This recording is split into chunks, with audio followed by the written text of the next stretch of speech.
Assalamualaikum warahmatullahi wabarakatuh. Kembali lagi di channel Usaha Muda. Kali ini saya akan mereview tandon air dari bak jaringan ya teman-teman.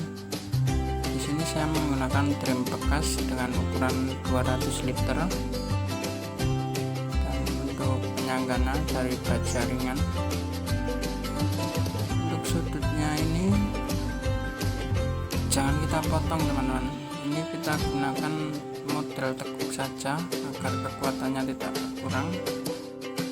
Untuk ukurannya ini 60 x 60 cm teman-teman, karena diameter drum hanya 59 cm, jadi kita gunakan ukuran 60 x 60 cm saja.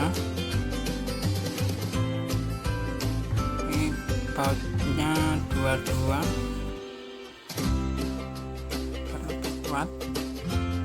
Untuk bagian ketembok kita gunakan dinabel dengan ukuran M12.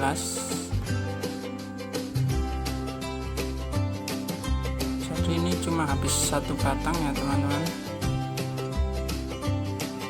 murah meriah. Jadi ini untuk bak jaringan sisanya kita tempel di tengah ya teman-teman. Kita baut dengan baut bak jaringan agar lebih kuat, tidak melengkung. Untuk bagian bawahnya kita gunakan cor ya.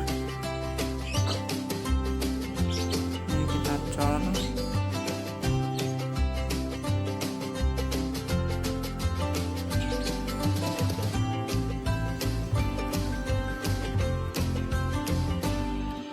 Ini masih kuat ya, sudah hampir setengah tahun ini teman-teman. Kuat. Ini untuk dinabelnya yang di tembok ukuran M12 3 buah. Yang di bagian sini ada 2 buah ya teman-teman. Teman-teman bisa coba sendiri di rumah ya teman-teman. Ini agar lebih hemat tentunya, hanya menggunakan satu batang bak jaringan dan drum bekas. Ini hanya contoh ya teman-teman, mungkin teman-teman bisa sempurnakan sendiri yang lebih bagus dari ini. Terima kasih teman-teman sudah menonton. Jangan lupa like dan subscribe channel ini agar channel ini terus berkembang.